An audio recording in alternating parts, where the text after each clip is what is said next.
I'm on Huckleberry Bald, the highest point in the Cheoah Ranger District.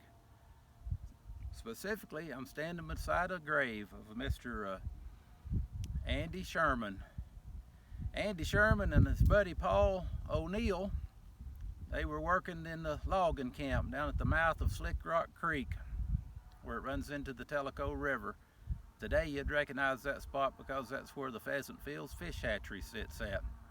They got a weekend off and they decided they needed to resupply their liquor, so they were going to walk over to Robbinsville.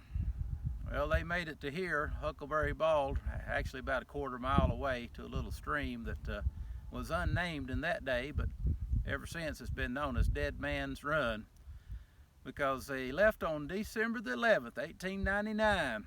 I've walked most of that myself, and it's a good hard day's walk to get here from the mouth of Sycamore Creek.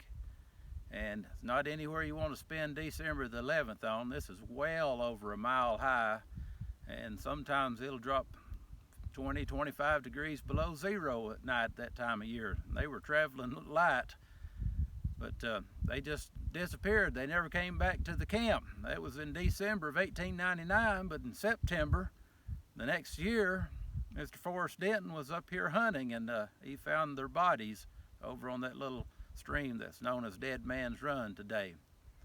Mr. O'Neill's skeleton was pretty much intact, so they donated it to a local doctor for his exhibit.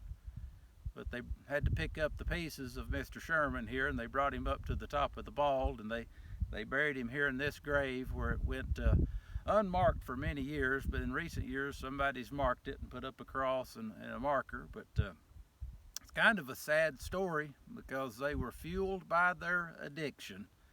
What else would cause anybody to make a trip like that it ended in death? But they were running out of their alcohol.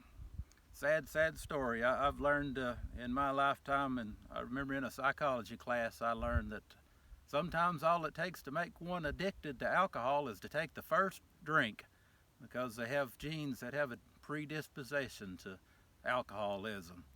You don't know who that is or not until they take that drink, though. That's why I tell young folks and old folks too, if you've never drank, don't ever take that first drink, because it ain't going to end good. Never does. No alcoholic I've ever known said out going to take that first drink and said, I'm going to take this first drink and I'm going to go on over the years, I'm going to destroy my health and lose my job and my family and just ruin myself. They don't intend that, but that stuff gets a hold of you. There may be a reason it's called distilled spirits. So just stay away from that stuff. Addictions are terrible, unless it's a good addiction. There's a couple in the Bible that talks about, it says they were addicted to the ministry.